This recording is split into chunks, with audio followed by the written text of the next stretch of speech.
3500 வகையான கொசுகள் இருக்கிறது. அதுல 200 வகையான கொசு மட்டுமே மனிதனுடைய ரத்தத்தை உறிஞ்சிக் கொள்ளும்.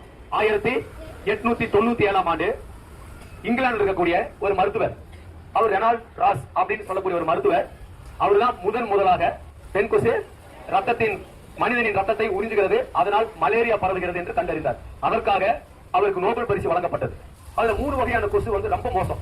3 வகையான கியூலெக்ஸ், அனபெல்ஸ், என்ன அடுத்தது ஏடிஸ். இந்த பாட்டில எங்காவது கிடக்குது, மழை வருது, இதுல தண்ணி நிற்கும். இந்த தண்ணியில கொசு வளர ஆரம்பிக்கும். எந்த கொசு வளரும்? டெங்கு கொசு. டெங்கு நோயை பரப்பக்கூடிய கொசுக்கள் நல்ல தண்ணியில மட்டும்தான் வளரும்.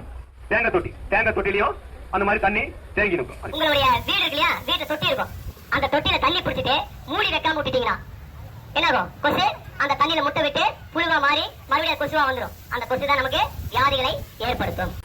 அதனால என்ன பண்ணணும்? வீட்டுல தண்ணி பிடிச்சி வச்சுட்டு அதை மூடி வைக்கணும். மூடி வைக்கல அப்படின்னா ஒன்னா அதுக்கு மூடி போட்டு வைக்கணும், இல்ல துணி வச்சு அதை கட்டி வச்சுக்கணும். இல்ல அம்மிக்கல் இருக்கு இல்லையா, அம்மிக்கல் வீட்டுல வந்து அம்மிக்கல் வச்சிருப்போம். அந்த அம்மிக்கல்ல தண்ணி தேங்கி இருந்தாலும் அது மூலியமா கொசு பரவும். அது மட்டும் இல்லாம மழை வந்துச்சுன்னா அங்கங்க தண்ணி தேங்கி இருக்கும். பாத்துங்க, இப்ப நம்ம கையில கழுவுறீங்க இல்லையா, சுத்தமா அது வெளியே தண்ணி போயிடணும். அங்க தண்ணி தேங்கி இருந்தா கூட நீங்க உங்க வீட்டு பக்கத்துலயோ இல்ல உங்க வீட்டுலயோ இல்ல நம்ம பள்ளியிலயோ எங்க தண்ணி தேங்கி இருந்தா கூட தேங்குறதுக்கு நம்ம அனுமதிக்க வேண்டாம். நம்ம பள்ளி நம்ம ஆரோக்கியம் நாம பார்க்கல, யாரு பாப்பா?